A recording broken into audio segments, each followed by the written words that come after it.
obrigada pela vossa presença. Chamo-me Maria do Mar Fazenda, faço parte da equipe de programação aqui no Máquina e é um prazer apresentar a terceira e última sessão do programa paralelo em torno da exposição Paula Rego, o Grito de Imaginação, que termina amanhã. Este programa foi concebido em colaboração com a Fundação de Serralves e hoje vai ser uma sessão um pouco diferente das duas anteriores. Ao contrário das passadas, das sessões anteriores, hoje, a seguir à apresentação, não iremos voltar à exposição, mas sim iremos exibir o filme Histórias e Segredos, realizado pelo filho de Paula Rego, Nick Willing. É um documentário sobre a obra, a artista e a mulher, a mãe, e é um filme que tem emergido diversas vezes, quer nas sessões anteriores, como nas visitas guiadas à exposição, porque precisamente é um documento que responde ou que revela histórias, mas também, na minha opinião, instala outros segredos de Paula Rego. Hoje temos o prazer de contar com a presença de Catarina Alfaro, que é coordenadora de programação e conservação do Museu Casa das Histórias, Paula Rego, que é um museu dedicado à obra de Paula Rego em Cascais, que convido vivamente a todos que visitem, que irá apresentar alguém que está muito próximo, tem estado muito próximo ao longo destes últimos anos de Paula Rego, por isso pensámos que seria a pessoa indicada, certíssima, para dar uma entrada neste documentário.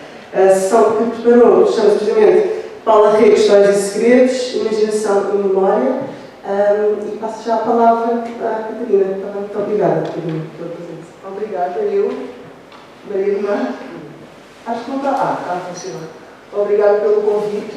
Agradeço ao Máquina o convite, à Maria do Mar e à Fundação Serralves, com quem também já participei em fevereiro, na altura em que a exposição foi apresentada no Museu de Serralves, sendo que a minha apresentação foi bastante diferente, porque aquilo que eu tentei, na altura, desenvolver foi a questão da relação da Paula com os contos tradicionais. Aqui irei fazer uma apresentação, um filme documentário realizado pelo seu filho mais novo, Nick Willing, e vou ler um texto e depois, se vocês tiverem dúvidas e quiserem esclarecer alguns pormenores, alguns aspectos sobre a obra da Paula, suponho que já tenham visto a exposição ali. Paula Rego, nascida em 1935, é uma das artistas portuguesas contemporâneas mais conhecidas mundialmente. Reside e trabalha em Londres, cidade onde estudou pintura na Slade School of Fine Art, entre 1952 e 1956, desenvolvendo uma linguagem figurativa pessoal. Será através do vasto universo das histórias, dos contos tradicionais portugueses aos contos de fadas, dos romances da literatura portuguesa e inglesa, das peças escritas para teatro ou das adaptações destas histórias para o cinema de Walt Disney, que a sua pesquisa figurativa, pela via da fantasia e da imaginação, ganhará na sua obra uma importância maior. A sua abordagem às histórias é marcadamente autoral e muitas vezes autorreferencial, ou seja, Paula coloca-se nas histórias que está a pintar. E por esta razão as obras deixam de se submeter numa delineada estratégia de transgressão às suas referências exteriores. Os textos ou as imagens, porque muitas vezes as imagens são também o referente da Paula Rego para trabalhar. Não são só as histórias literárias, mas também as histórias visuais. E isso acontece frequentemente. As referências exteriores, isto é, essas outras referências transformam-se noutras histórias, ou ganham um novo sentido, ou articulam-se na tela ou no papel, com elementos e histórias que apenas a autora dizem respeito. Nunca se trata, por isso, de um simples jogo de espelhos. Tal como Paula Rego descreve, o quadro é um objeto próprio, separado de ti. Quer dizer, estás a fazê-lo para descobrir como seria o seu resultado final. Quando acabo, o quadro diz-me algo. Um quadro revela-me aquilo que eu queria dizer desde o início. Muitas vezes, aquilo que se descobre durante o processo de fazer o quadro estava escondido, a viver noutra área da minha consciência, e depois aparece no quadro. Ora, esta frase é muito reveladora. Ela não a diz no filme, mas foi uma frase que eu encontrei numa entrevista e que descreve exatamente o que é este processo de trabalho para Paulo. Será esta a dimensão dos segredos, da imaginação e da memória, sempre presentes nas suas obras? Isto significa que a sua linguagem figurativa não depende tanto daquilo que é real, do que é observável, mas sim do seu empenho na construção de um território figurativo único e pessoal. Desde os tempos da sua formação em Londres, que a jovem estudante portuguesa se sentiu estimulada a seguir um conselho que aí tinha sido dado: pintar o que conhecia ou, como ela diz, ir pintando o que ia na cabeça. Há um mundo cá fora e há um mundo que é construído no seu local de trabalho, o estúdio de Paulo Rego. E as realidades destes dois mundos não se tocam. Nick Willing, o realizador do filme que veremos a seguir, ele descreve este espaço como o teatro da memória. É aquilo que reconstitui no ateliê as cenas que Paulo Rego convoca, através do recurso a modelos vivos, a modelos que a própria artista constrói, e vocês vão ver neste documentário este lado muito teatral da obra de Paulo Rego, porque, apesar de ela saber qual é a história que vai contar, à medida que ela coloca todos os elementos em cena, os modelos vivos, os modelos construídos por ela, tudo se modifica a partir do momento em que todos aqueles atores, toda aquela cenografia é posto a funcionar, como se a história ganhasse ela própria ganhasse vida. E ao ganhar vida, aquilo que a Paula estaria, em princípio, a contar, vai se transformando, porque ela diz que há um jogo de tensões e que a história acaba por se modificar.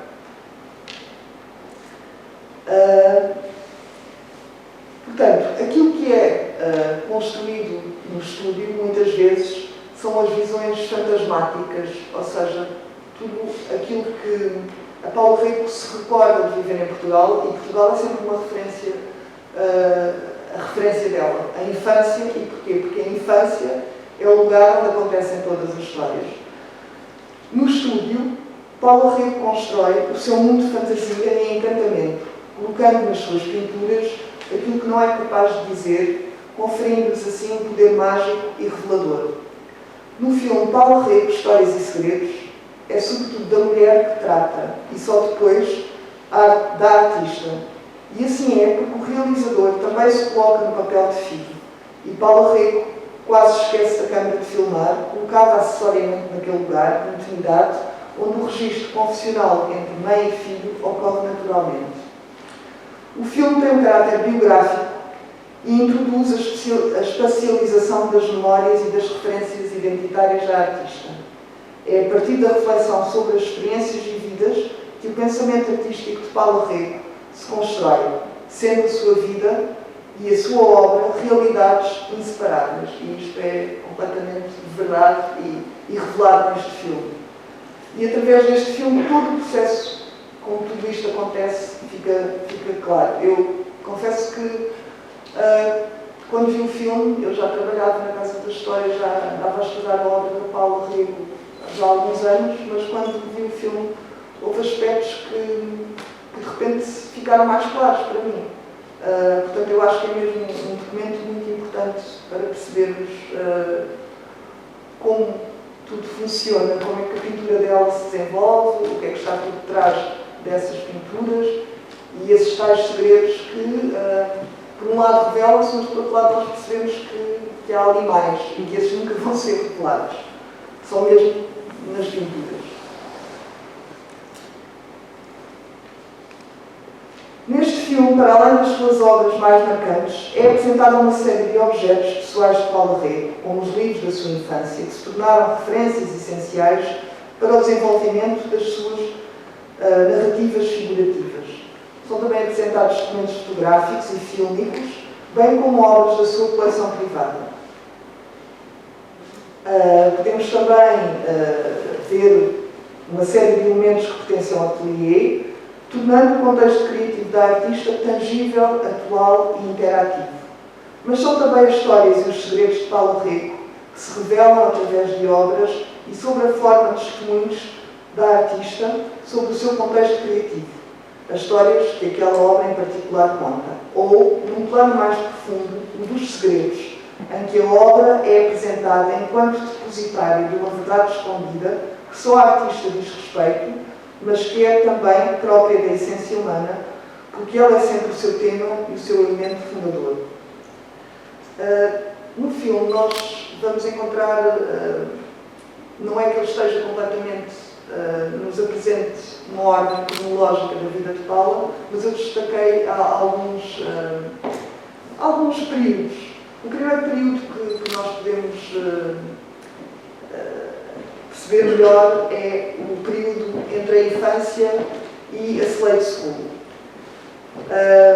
São-nos dados a ver fotografias, cartas, livros que pertencem desde a infância a Paulo Rego e até uma pequena pintura da sua mãe, Maria São José Avante Quaresma Paiva, que frequentou nas Belas Artes de Lisboa o curso especial de pintura em 1931. Todos estes elementos são testemunhos de um genuíno e precoce interesse pela prática artística, também incentivado no seio familiar, e remontam a um período preliminar da sua formação como pintura na Slade School of Fine Arts, em Londres. A aprendizagem naquela escola londrina, de 52 a 56, foi determinante para a estimulação de uma linha de pesquisa e a consequente procura e encontro com uma linguagem figurativa própria. No entanto, esta linha de ensino não estimulava o desenvolvimento da figuração pela via da fantasia. Por esta razão, Paula referirá várias vezes que as escolas de arte sujeitam os alunos à inútil obrigação de fazer arte de acordo com modelos padronizados. Mas foi particularmente o prémio que lhe foi atribuído no âmbito da competição anual Summer Composition, na Slade School, precisamente, ainda enquanto estudante da Slade, em 54, que determinou o seu empenhamento na construção da sua pintura. Paulo Rego, portanto, o desafio que é colocado àqueles estudantes, ela estava na escola há apenas 2 anos, era que, a partir de uma peça radiofónica onde era lido um texto de Dylan Thomas sobre uma comunidade pescatória de Wales, que se construíssem uma pintura ou um desenho. E é que Paulo Rego acaba por inscrever-se no concurso e realiza uma obra que remete não para aquele contexto específico britânico, mas sim para a Ericeira, que vocês vão poder ver aqui, e foi um local privilegiado onde a Paula viveu e onde acabou por desenvolver, entre os anos 50, depois de regressar da Slade, foi ali que ela trabalhou. O facto de ter ganhado esse prémio, e isso é dito no filme, ela diz que foi a coisa mais importante que aconteceu na vida. Porquê? Porque ela não achava que isso fosse acontecer, porque na verdade era mulher, e o facto de ser mulher não era só em Portugal, em Inglaterra mesmo acontecia, era um obstáculo para ganhar o prémio, achava ela, e o facto de ser portuguesa duplicava esse obstáculo. Portanto, para ela foi a coisa mais importante, porque ela percebeu que o contexto não lhe era favorável, mas apesar de tudo ganhou esse prémio. Outro aspecto que é muito que vamos poder aprofundar através daquelas imagens muito bonitas que aparecem no filme é o tema do amor e família. É um tema que está presente ao longo do filme. São os três filhos de Paulo Rego que são entrevistados e que nos revelam também os sentimentos dispares em relação à mãe e à artista, porque eles fazem esta separação, ou melhor, às vezes não se separam, acabam por achar que ele é mais artista do que foi mãe. A infância é para Paulo Rego o lugar onde provém todas as suas memórias, onde foram ouvidas ou vividas todas as suas histórias, situando-as sempre num contexto geográfico muito específico, os sítios onde viveu, o Estoril e Ericeira, no seu país de origem, Portugal. Outro personagem muito importante que vai aparecer no filme é o seu pai, José Figueiredo Rego, figura central na vida e obra da artista. Esteve sempre presente e foi determinante nas grandes decisões que dizem respeito à sua vida, como, em primeiro lugar, a sua ida para a Inglaterra aos 16 anos, a fim de completar os seus estudos artísticos, bem como o seu regresso a Portugal em 1955, na sequência de uma gravidez não planeada e que o levou a interromper o curso na Slade.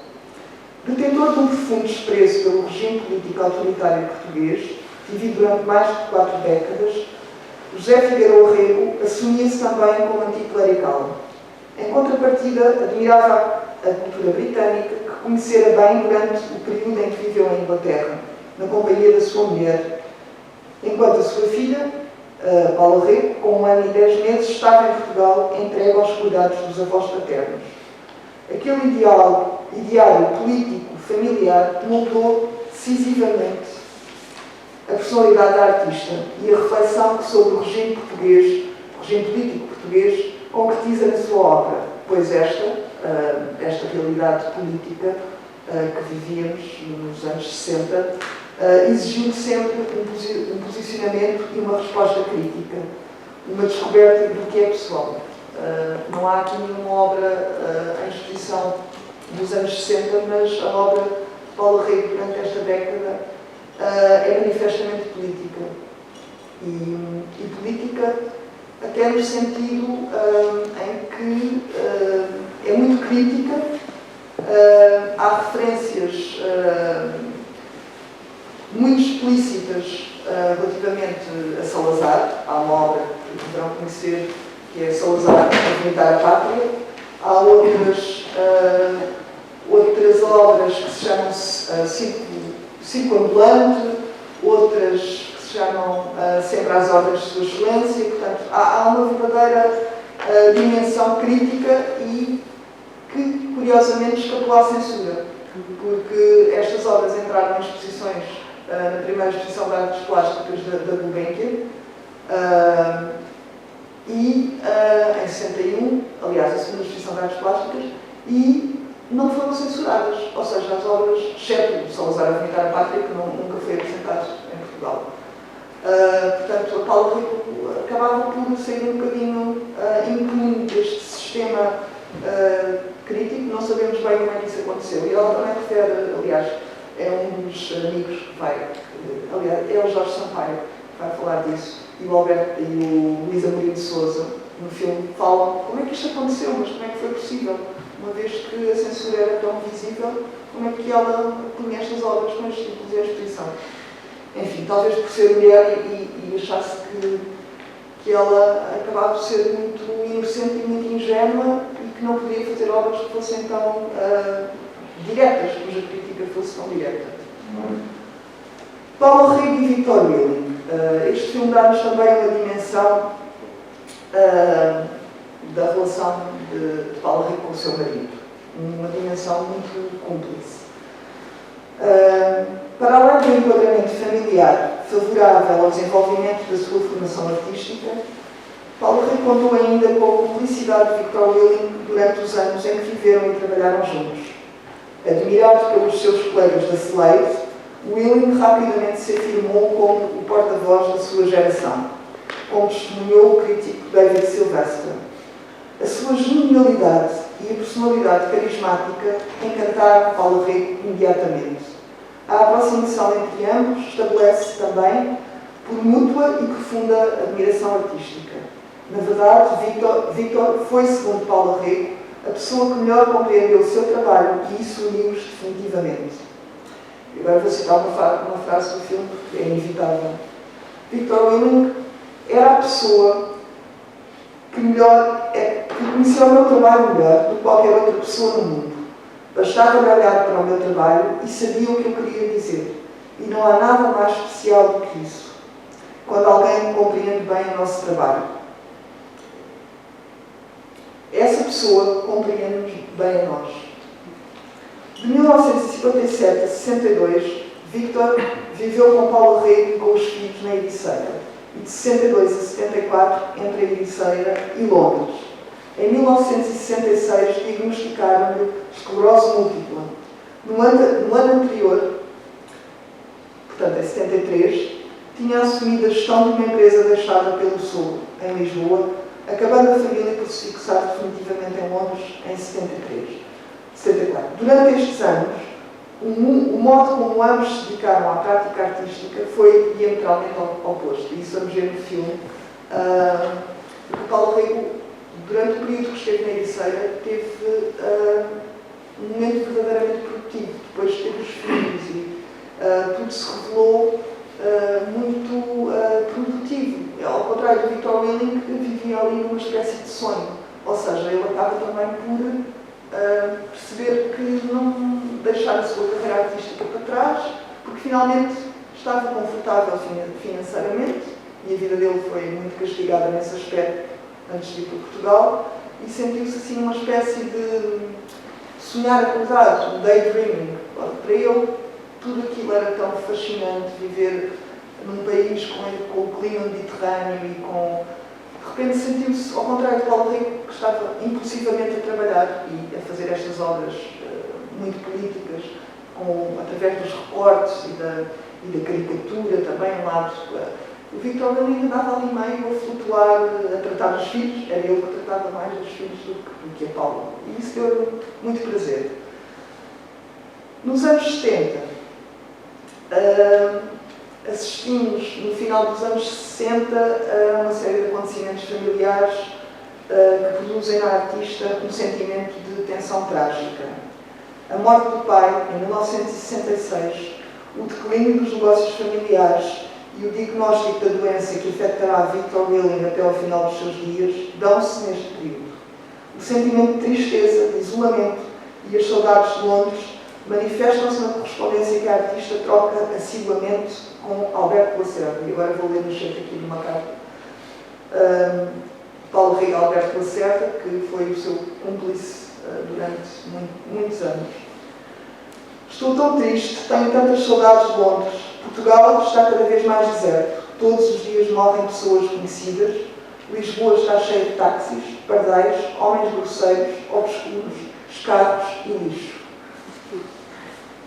Isto foi, portanto, em 73.